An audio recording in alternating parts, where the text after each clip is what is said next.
All right, so for the first catch up on what I've done so far is the initial thing is to get people interested in the casting, because I don't know where I'm going to get the voice talent from or the acting talent. So I did a boosted Facebook ad where basically a casting solicitation. Left the email address in the Facebook ad because I don't know if anyone else is out there, but I'm not a fan at all of using Facebook as a communication tool. The feedback is usually pretty bad, and using the comment section of a Facebook post is not the ideal place to conduct actual business. So I just like to use I left the email address in the post. Set the ad out for the targeted audience of people interested in voice acting or acting or any of that, both in the local area, and I think I did it nationwide as well, and what I'm looking for. And then all the responses I put on a spreadsheet here. So I've got the person, the sex, age, location, email address, phone number if they give it. I am looking for people who speak foreign languages and with accents. So that is one specific thing that I requested to know. I put that information in there.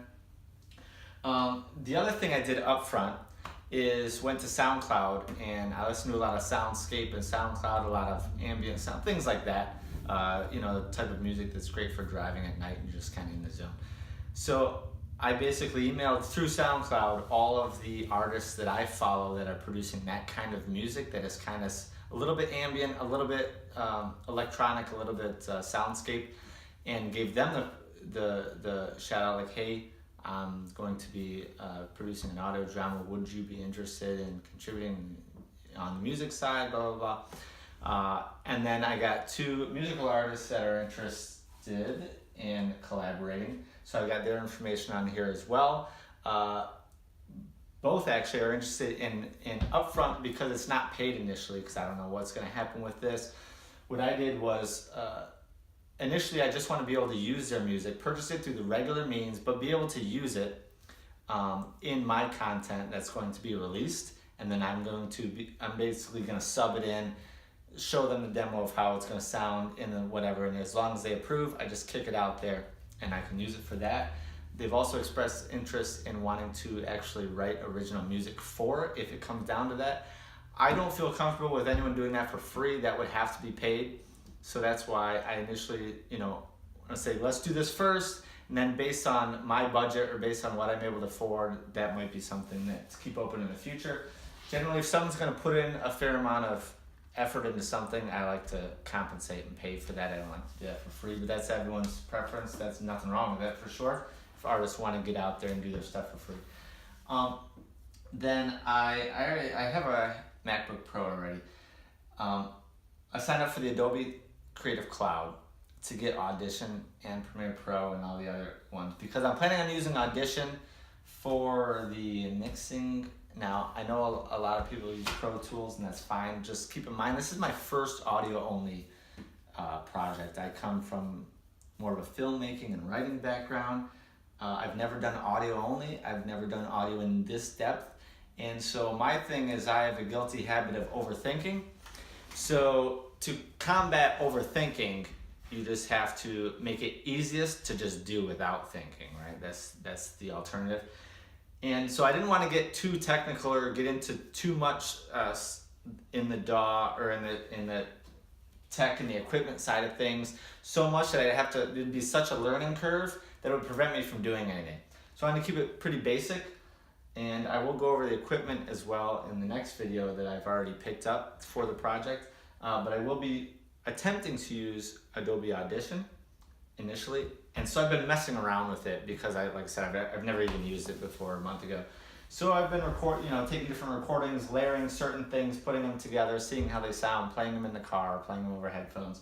As you can see, I don't have any sound equipment here yet. I don't have any monitors or anything like that. This is set up as an office space due to it being used as an office, both in an e-commerce business and for just writing. So it's not set up for any kind of sound recording or sound design or anything like that. I may convert it, but we'll have to see in the future. And then the only other thing I've been doing is writing. And I have been using Fade In, which is a little bit departure. I'm usually movie magic screenwriter kind of guy. But interestingly enough, I went through a couple of computers. The new computer didn't have it. I already used the 3 devices from the last download that I had like 5 years ago, and I was looking for just the cheapest option to just start putting stuff on paper. Fade In was like $75 or $69, something pretty cheap. So I picked up and downloaded it, and I actually prefer it to all the screenwriting programs that I've had so far because it's simple, basic, and it's very fast. I don't like friction. So I like to keep things as basic as possible. So I just like the interface, I like the options, and I like how you can just go. And you don't have to go to main menu. Like, it's, to me, I like it. Anyway, I don't sponsor it. I've been writing, and I'm currently writing on the episode 3. The first season is supposed to have 5 episodes. The idea was for each to be 30 minutes in length. So that would be a total of about 2.5 hours of content, which is about the same as one feature film from a writing standpoint. Unfortunately, right, what I'm at currently is episode 1 is 51 pages, episode 2 is 35, and I just started episode 3 at 3 pages.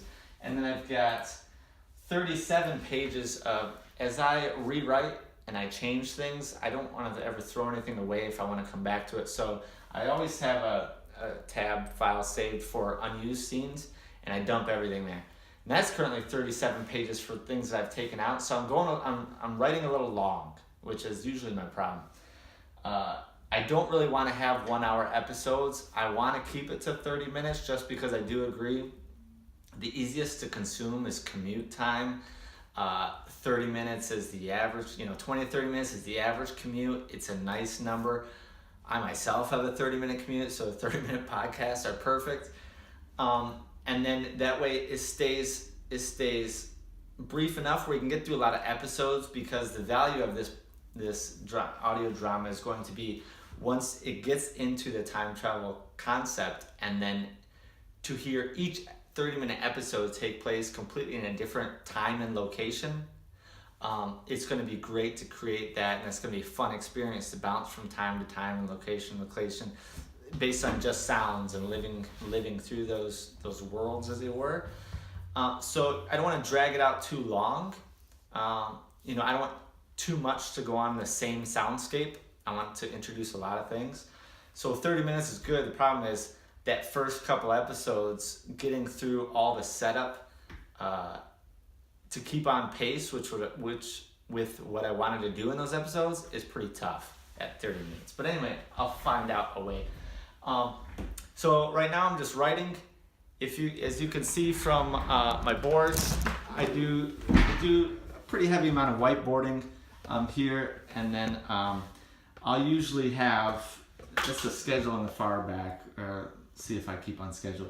I usually have the episodes out here, and then I'll do post-it notes for the different plot points that I want to introduce, so I can move them around, take them out, put up new ones, switch them out. I'll have a basic outline up there, like that's the whole first season outlined, but it does change quite a bit. I'm a pretty decent outliner. I can't handle not having an outline, but I don't have any strict structure as far as writing. I just go. I primarily, before this, write short screenplays. So we're talking 10 to 25 pages would be it, and go on to the next. So this is something different for me because I've never written a feature length. Well, I did, but it was only 59 pages, so just barely feature an hour. This I'm already at something like, I don't know, 110 pages or something. So this is definitely going to be the longest thing I've ever written, so we'll see how that goes.